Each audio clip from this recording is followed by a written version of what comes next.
Well, all right, y'all. Happy Friday. It's digital host A.J. Wuest here, welcoming you back to Before the Four. Of course, the live stream where I go through some of 48's top news stories and then some before our 4 o'clock newscast. I say it every day, wherever you're watching Before the Four this afternoon, whether it's on Facebook, YouTube, or the 48 Now live stream. As always, thank you so much for watching and spending just a bit of your Friday afternoon here. Now, we're going to turn to weather momentarily. A tornado watch is now in effect in Madison County as well as Limestone, Lauderdale County, and Jackson County. We're going to turn over to First Alert Chief Meteorologist Brad Travis in just a few minutes. But first, let's go through some of the day's top stories. And first, in Lauderdale County, we have a verdict. This, of course, in the trial of suspended Lauderdale County Judge Gil Self. Now, earlier today, the jury found Self guilty of 17 counts of use of public office for personal gain. He was found not guilty on one of those counts, which includes hiring his son. Now, 48's Aria Pons has been covering this trial for over a week now, and she'll have all the details coming up and what's next for Self after today's verdict. So make sure to stay tuned to our evening newscast. But now, last night, the Huntsville City Council approved the first phase of a major retail development. Now look at this as you see on screen. The project includes the opening of a new Target along with a Home Depot. It will include over 500,000 square feet of new retail and restaurants in North Huntsville. That includes the opening of several new restaurants, stores, and a fitness center. An express oil change will also be part of the development. Now, this will all go up on the Northern Bypass and North Memorial Parkway across from that newly opened Food City. The new center will be called the North Village Town Center, and 48's Callie Neese will have more on this retail development coming up in our evening newscast. Some exciting news here in North Huntsville. But now, let's talk about the weather. As I mentioned earlier, a tornado watch is in effect in multiple counties here in North Alabama. That includes Limestone County, Madison County, Lauderdale County, Jackson County, as well as Franklin, Tennessee, Lincoln County, Tennessee, and Moore County, Tennessee. Let's turn over to 48 First Alert Chief Meteorologist Brad Travis for the latest. Well, good Friday afternoon. We are focused on the weather at hand as we go into the evening hours. The strong to severe thunderstorms coming in after 7 o'clock may last through about midnight tonight. Primary concern is isolated damaging winds, maybe a tornado watch issued to our north. Some of our northern counties may be included in that later this evening, too. So, again, we'll continue to watch. The reason for a possible tornado watch would be the fact that there's just enough wind shear. If some of these stronger storms can tap into that, that may become a low-end threat. So, again, we'll watch that for you closely. By 5 o'clock, not much going on, but we start to see some activity as early as 7 o'clock over northwest Alabama. But I think most likely we're going to have to wait until about 9 or 10 o'clock. And notice as we get past 10 o'clock, the boundary starts to cross the state line. And we start to see some other areas down here yet to be seen. This is like the only model that shows this development, so we'll have to watch that. If those get going, of course, they would possibly be severe, and we would watch those closely as well. But notice the clock here by midnight, a lot of this on the way out. Still a few showers, though, along the Georgia state line around 1 a.m. Tomorrow morning, start off pretty cloudy, but then we warm up. 73 for the high tomorrow, 54 Sunday. Sunday's the real day of transition. Arctic air starts moving in during the afternoon and evening, and then we're at 39 degrees after a freeze in the morning Monday, and some scattered snow flurries, mainly in Middle Tennessee and areas of far northeast Alabama. I'll have the latest forecast at 4, 5, and 6. All right, that is good to know. And again, that tornado watch is now in effect. That was a recording earlier this afternoon. But again, tornado watch in Limestone County, Madison County, as well as Lauderdale and Jackson. Also, stay tuned to 48 First Alert Weather Extra for all the latest tonight at 9:30. First Alert Chief Meteorologist Brad Travis, he'll be back here in the streaming center. He'll have all the latest he's seeing on the radar. He'll stream it right here. You can watch it wherever you're watching Before the 4 right now, as well as our 4 o'clock newscast, our 5 o'clock, and our 6 o'clock. And he'll be in our 10 o'clock newscast as well. So plenty of weather. Stay in the know. Stay weather alert. At this point, it is still a tornado watch, but definitely we'll be keeping an eye on it without a doubt. But now let's talk about pedestrians on University Drive here in Huntsville. 12 pedestrians have been hit by a car this year alone, and out of those 12, 3 people have died. Now authorities are keeping a closer eye on jaywalking in the area. Nick Ballinger spoke with Christopher Jackson with Huntsville Police all about this situation. Let's take a listen. It's one of the busiest roads in the city. Huntsville residents know drivers aren't the only ones in the traffic lanes along University Drive. We do see a lot of people that are crossing the roadway illegally. Case in point, this man you see here playing a life-size game of Frogger. Sergeant Chris Jackson with HPD says 12 people were hit by cars on University Drive in the past year, essentially one a month. 3 people were killed. In all 3 of those, though, the pedestrian was crossing the roadway where they shouldn't have been. Not only does the amount of traffic on University Drive make it dangerous for any pedestrian to cross, but when the sun goes down, so does your chance of seeing that person crossing. Yes, there's lots of commercial businesses. Obviously, you have walk bridges, you have part of a UAH campus is over in that area, so you're going to expect a lot of pedestrian traffic in that area. Jackson says HPD officers are now cracking down on it. Anytime you step out into the roadway and you impede the flow of traffic, that's considered disorderly conduct. That could come with a warning, ticket, and you could even be arrested. Not only do police want drivers to stay alert in that area, he wants pedestrians to think twice too. You know that that's a roadway that has a lot of traffic. You know that there are pedestrian walk bridges. You know that there are crosswalks. Use those areas. We don't like seeing people get injured. In Huntsville, Nick Ballinger, 48 on your side. Hey, now we're going to head to break, but coming up, the Veterans Day Parade is only a few days out, and earlier, Gina Benitez spoke with the former chair of the parade. We'll take a listen to what he had to say. High school football playoffs continue tonight. We'll go through tonight's big games, and a big musician making a stop in Huntsville. It's all ahead. We'll go through it all in just 1 minute.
All right, break time is over. Hello, everyone, and welcome back to Before the 4.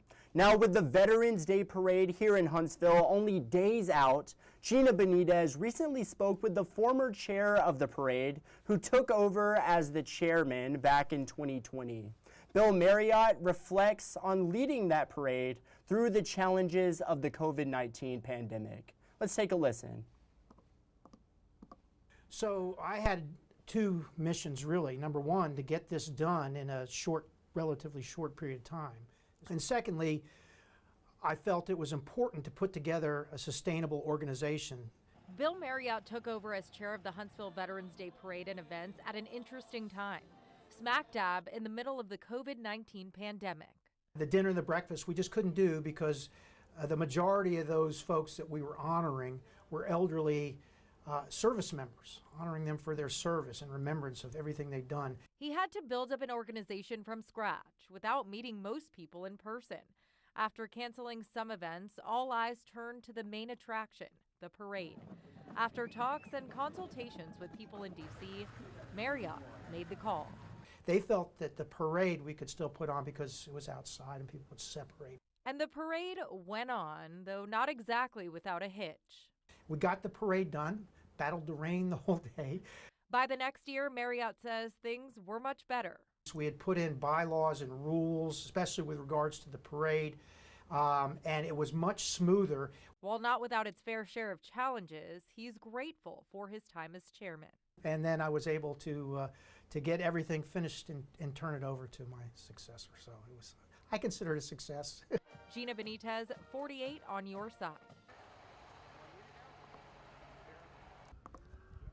Well, good deal. That is some exciting stuff. Also, the Veterans Parade. If you're watching at home right now and you're going to the Veterans Parade next week, leave a comment, say I'm going. You know, I honestly might make my way out to downtown Huntsville as well. I don't have to come in that day until 2 o'clock, so I might check it out next week. It's one of the biggest parades here in Huntsville every year, and it is very impressive if you haven't seen it. So definitely an event you're definitely going to want to check out without a doubt. But now let's talk about some high school football. The playoffs continue tonight. Let's pull up the website to see some of the big games happening tonight. Fingers crossed, hopefully the weather holds out and they're able to get these games in. But here it is right here. Now, a lot of games happened last night. That includes the Hackleburg game, as you see right here. Hackleburg got that win over Spring Garden. But we also have Shoals Christian. They're playing Appalachian tonight. We have Meek and Woodville. We have Tanner and Pisgah, Falkville and Vincent. Let's see, we have Vinemont. They are facing off against Westbrook Christian. We have Collinsville facing Colbert County. Deschler, they are facing North Jackson tonight. Madison Academy hosting Hatton. Boaz, Russellville. We have Buckhorn and Hartselle. And we have Austin facing off against Mary Montgomery. Fairhope and James Clemens. Florence against Baker, and Daphne at Sparkman. Going to be another exciting night as the high school football playoffs continue. And also stay tuned to our scoreboard on WAFF.com. To access that, you'll just go to the sports section of our website, click on sports scores, and you can see all the scores live as they come in tonight to keep track of all the high school football happening here in North Alabama tonight. But now take a look at this. Music fans, check this out. Rod Stewart is heading to the Orion Amphitheater in April. Now this as part of his One Last Time tour. The legendary 80-year-old singer will be taking the stage on April 17th. Now tickets to this go on sale on November 14th at 10 a.m. He'll be joined by special guest Howard Jones. I love Rod Stewart. I listened to Rod Stewart growing up. When the weather is perfect and the sun is out, it's shining, I always play his song Maggie May. That is just my go-to because I just feel like that song is just so upbeat. It just reminds me of the sunlight. So I'm a huge Rod Stewart fan. I think I'm going to have to get tickets to this without a doubt. Love Rod Stewart, absolutely. Some exciting news there. Now let's go into the stories you're just not going to want to miss coming up in our evening newscasts. The latest on the manslaughter trial of Brandy Dowdy. 48's Faith Delp will have all the latest coming up. The latest on SNAP benefits and the government shutdown. And finally, you're just not going to want to miss it, Kitchen Cops. Get all the latest scores from restaurants across the valley coming up, and these are just a few of the stories you're just not going to want to miss coming up in our evening newscasts. And it is about that time, y'all. It is time for Facebook fun. Let's pull up the question. Of course, our 48 Facebook question Now in day 2, y'all had such awesome comments. We had to bring back this question for a second day of Facebook fun. And that question, of course, is what is a luxury you thought you never need, but now you can't live without it? Y'all had awesome comments yesterday, and that only continues today. Let's see what you all had to say.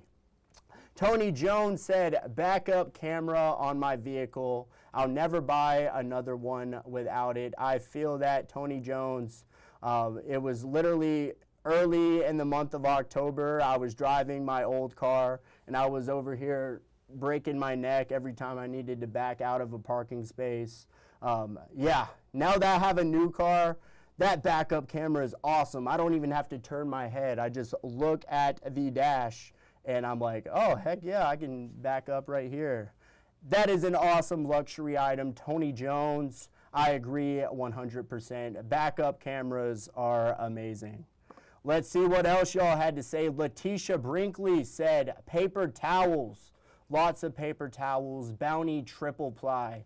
Gotta get that triple ply. It's the only paper towel to get. Letitia, awesome comment there. Thank you for commenting. Let's see. Amanda said, zero gravity recliner, a robot vacuum / mop. Now, I'm going to need one of those robot vacuum mops because I do not love vacuuming. I do not love mopping. And if I could get a robot to do it for me, you know, I'd be a happy camper without a doubt. Amanda, thank you so much for commenting. Let's see. A dishwasher. Yes, it is not fun having to hand wash all your dishes. Just put them in the dishwasher. That is an incredible luxury item. In college, I never had a dishwasher, so I always had to hand wash my dishes. So now that I have one of those mean dishwashers, I'm not doing a whole lot of hand washing anymore, even though I do think hand washing it is the best way to go about cleaning your dishes. I feel like that is the best way to get them clean, but you know, I don't mind the dishwasher either. I love my dishwasher. Tim, thank you for commenting. And then I think we have one more. Alicia Marie said good shoes. 100%. I got some On Clouds a couple years ago. And I was battling an ongoing heel spur at the time, but as soon as I got those On Clouds, it was a night and day difference. Healed my heel, and I don't think I'll ever go back to anything other than maybe some On Clouds, some Brooks, some really, really good shoes that offer great support. Alicia Marie, that is an awesome luxury item. Well, thank you all for commenting on today's 48 Facebook question. It always makes my day seeing y'all's comments, seeing everything y'all have to say. But y'all, that's just about it for today's Before the Four. But I want to thank you all for watching, spending a bit of your Friday afternoon here. I hope you all have a great night tonight. Enjoy your weekend. Do something fun. And as always, thank you so much for watching. You all have a great night.